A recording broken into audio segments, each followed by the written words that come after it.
Jumpa kembali sahabat cinta Neo. Saya Dr. Tauis, neonatologis di Pusat Kesehatan Ibu dan Anak RSAB Harapan Kita Jakarta. Saat ini saya ingin melanjutkan sesi Q&A resusitasi neonatus pada pertanyaan berikutnya. Pertanyaannya adalah, apa prinsip utama antisipasi saat bayi lahir? Prinsip utama adalah taat urutan. Urutannya adalah TA, temperature, dan airway, yang biasa disebut sebagai langkah awal, simultan dengan membebaskan jalan nafas. Saat menerima bayi, sudah harus dimulai dengan menghangatkan tubuh bayi dan memposisikan kepala untuk membuka jalan nafas. Sesampai di meja resusitasi, dilanjutkan ditambah dengan mengeringkan dan merangsang bayi untuk bernapas spontan. Taat waktu, tanda waktu sudah mulai dipasang saat bayi dilahirkan. Taat antisipasi, tepat, adekuat, dan saat bayi lahir, kita masuk alur pada slide ini. Kita akan membahas pada antisipasinya. Pertama, identifikasi morbiditas bayi. Bayi bugarkah? Bayi bernapas atau menangis dan bergerak dengan aktif. Atau bayi tidak bugar. Bayi tidak bugar yaitu bernapas adekuat tetapi sianosis. Bayi bernapas tetapi tidak adekuat.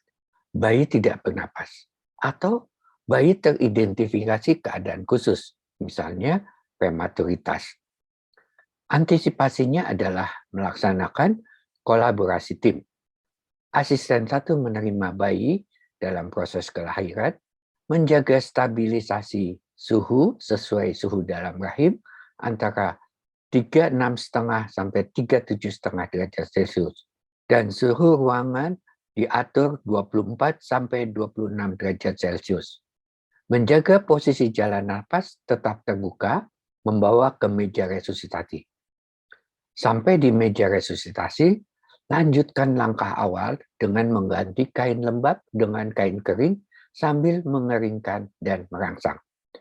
Kapten atau ketua tim mengidentifikasi morbiditas bayi untuk menentukan antisipasi selanjutnya sambil memposisikan kepala bayi setengah ekstensi dan membersihkan orofaring atas indikasi atau bila mana perlu. Alat yang diperlukan adalah alat-alat untuk menjaga stabilitas suhu dalam langkah awal dan untuk menjaga patensi dari jalan nafas, waktu, dan saturasi oksigen. Identifikasi hasil dari langkah awal, nilai suhu, usaha nafas, laju denyut jantung, saturasi oksigen. Dan yang dipentingkan adalah selalu taat waktu. Efektif berdasarkan identifikasi faktor risiko pada saat persiapan rentang 0-30 detik. Antisipasi yang dilakukan apabila bayi sesuai target, bayi bugar, lakukan stabilisasi, transport, dan rawat bersama ibu atau inisiasi menyusu dini.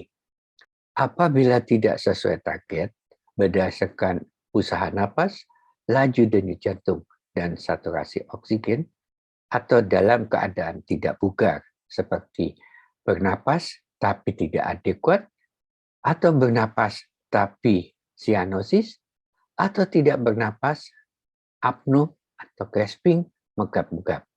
Jenis tindakan atau antisipasi yang akan dilakukan adalah masuk ke langkah B atau breathing, yaitu untuk memberikan oksigen aliran bebas atau CPAP atau ventilasi tekanan positif.